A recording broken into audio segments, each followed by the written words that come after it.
Olá, estamos de volta com o programa Lente Aberta. O assunto agora é São Francisco de Assis. Comigo no estúdio está o professor de História com doutorado na área, Edson Silva, diga-se de passagem, um dos maiores estudiosos sobre São Francisco de Assis no estado do Paraná. Professor, obrigado pela sua presença hoje aqui. Imagine, eu que agradeço. Algumas pessoas podem achar estranho a gente falar de um santo específico, só que não é um santo qualquer. A história da Igreja Católica ela é permeada de altos e baixos, é uma instituição muito forte ainda hoje, mas eu vejo na figura de São Francisco de Assis, como eu posso dizer, o salvador da Igreja num determinado período da história dela. Como se tivesse aquele homem reumanizado a Igreja. Eu não sei se isso é um pouco exagerado da minha parte, mas é como eu vejo. E não é à toa que ele foi homenageado pelo atual Papa, que assumiu então o nome de Francisco, ou seja, Francisco I. Né? Mas quem foi Francisco de Assis antes do santo, professor? Olha, Francisco de Assis, né, Giovanni, de nome de batismo, era um jovem que participava da cultura da sua época de maneira integral, né? Um jovem que sonhou ser guerreiro, cavaleiro, foi para a guerra 2 vezes, teve seus sonhos destroçados e conseguiu se reconstruir, né, numa perspectiva diferente. E nesse sentido, nesse processo de reconstrução, ele acaba expressando toda uma nova espiritualidade que surgia, né? Eu diria, São Francisco é uma das figuras mais importantes do nosso tempo, ainda hoje. Padroeiro da ecologia, né? Escolhido pela ONU como uma das grandes personalidades do milênio, homenageado pelo Papa Francisco, como você escolhendo o nome, porque ele, mais do que ele ser uma pessoa excepcional, né, ele conseguiu expressar uma virada, né, no sentimento de espiritualidade que estava acontecendo naquela época. Antes de São Francisco, você tem uma igreja muito centrada no poder, na hierarquia, né? Uma igreja muito voltada no aspecto religioso no mundo rural, né? E a cidade, os pobres urbanos, mais ou menos marginalizados. São Francisco redescobre esse ambiente e aí propõe uma forma de vida religiosa diferente das anteriores, né? É interessante porque se por um lado ele salva a igreja, reconstrói a igreja, como você falou, ele o faz numa perspectiva simultaneamente de obediência, de submissão à igreja e de absoluta revolução, né? Alguns exemplos. Naquele momento se vivia o espírito da cruzada, era necessário reconquistar as terras santas, né, pela força das armas. São Francisco vai lá pregar paz, ao contrário da orientação do Papa. Todo o direito canônico na sua época estava organizada por uma forma de vida religiosa muito voltado aos monastérios, à vida monástica, etc. Então você tinha na vida consagrada religiosa 2 modelos, que é a regra de São Bento e a regra de Santo Agostinho. Francisco nega as duas e propõe uma vivência radical do Evangelho, mas na cidade, em contato com as pessoas, sem fugir do mundo. Perfeito. E ele também, literalmente, se aproxima dos mais pobres, né? Essa é uma novidade. Resgatando a mensagem de Jesus. De certa maneira, a ideia do pobre é algo que está na espiritualidade cristã de longa duração, né?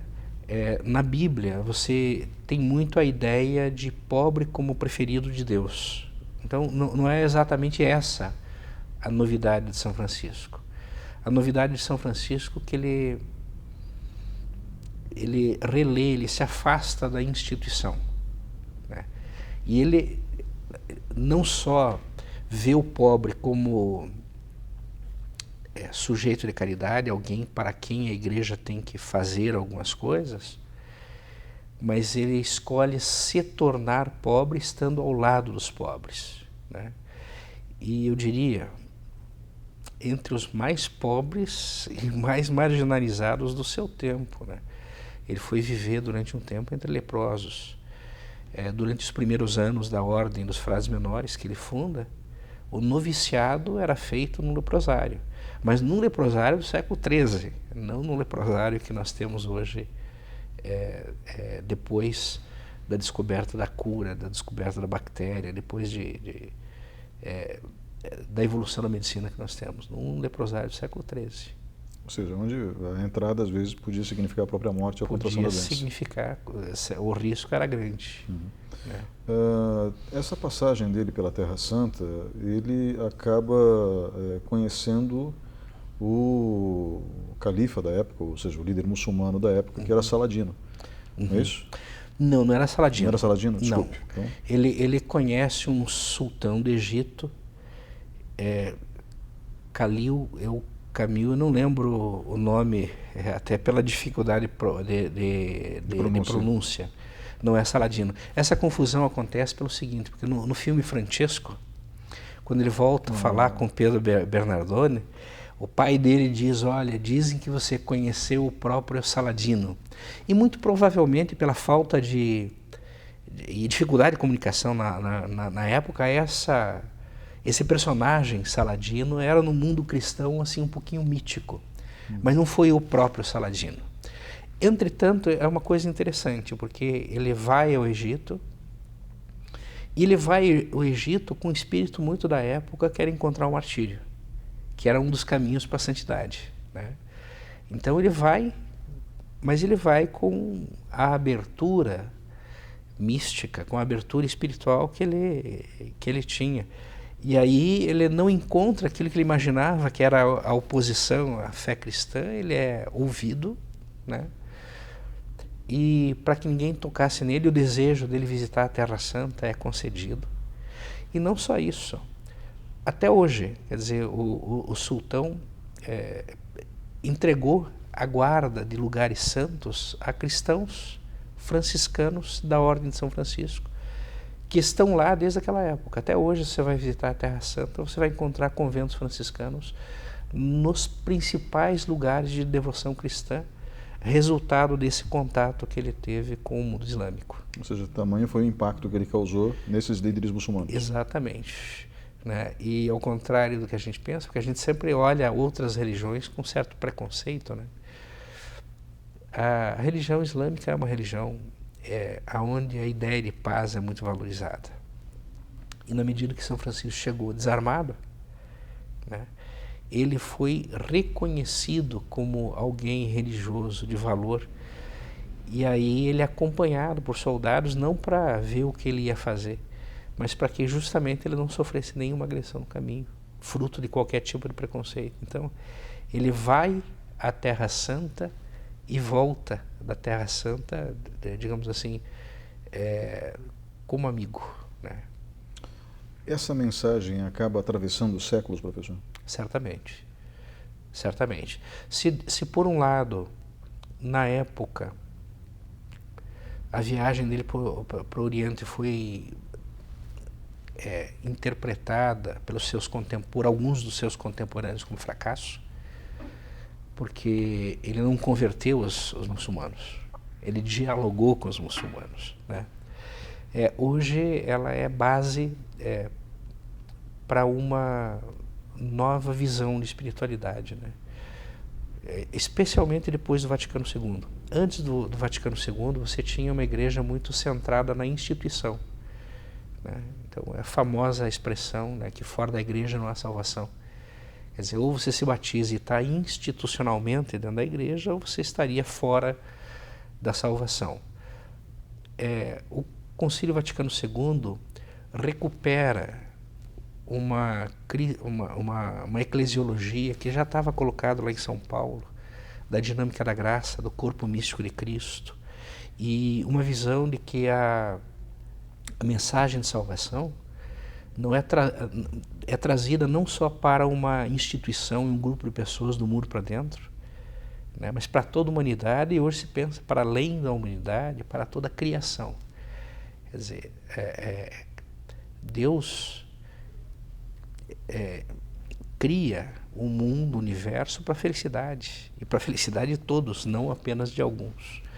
E então a espiritualidade de São Francisco, a maneira como ele se coloca diante do diferente, do pecador, recuperando o Evangelho, relendo a figura do Evangelho, a figura de Jesus Cristo. Nós dizemos que São Francisco tem uma espiritualidade cristocêntrica, porque ele busca com todas as forças a imitação no centro,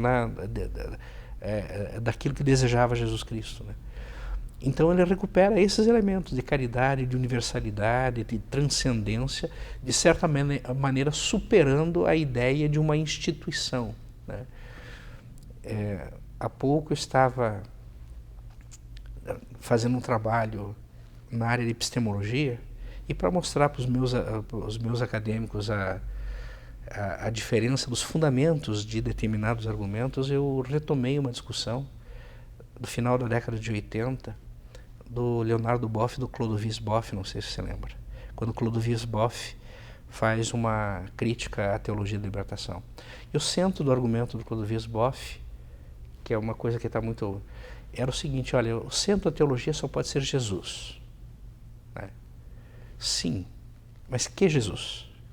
Porque eu tenho um Jesus rei, um Cristo rei, cuja figura acaba valorizando a dimensão institucional da igreja, e eu tenho Jesus que se apresenta encarnado junto aos pobres, que diz quem faz a cada um dos menores é a mim que faz. Quer dizer, na visão de São Francisco e na visão da igreja hoje, de uma boa teologia, o pobre é sim a figura de Cristo. E São Francisco encarnou essa mensagem de maneira absoluta. Professor Edson Silva, com doutorado em História, professor da Universidade Estadual de Ponta Grossa, obrigado pela sua presença hoje aqui no programa Lente Aberta. Imagine, eu tenho o maior prazer de estar aqui com você. Nós vamos agora para um breve intervalo e voltamos em instantes.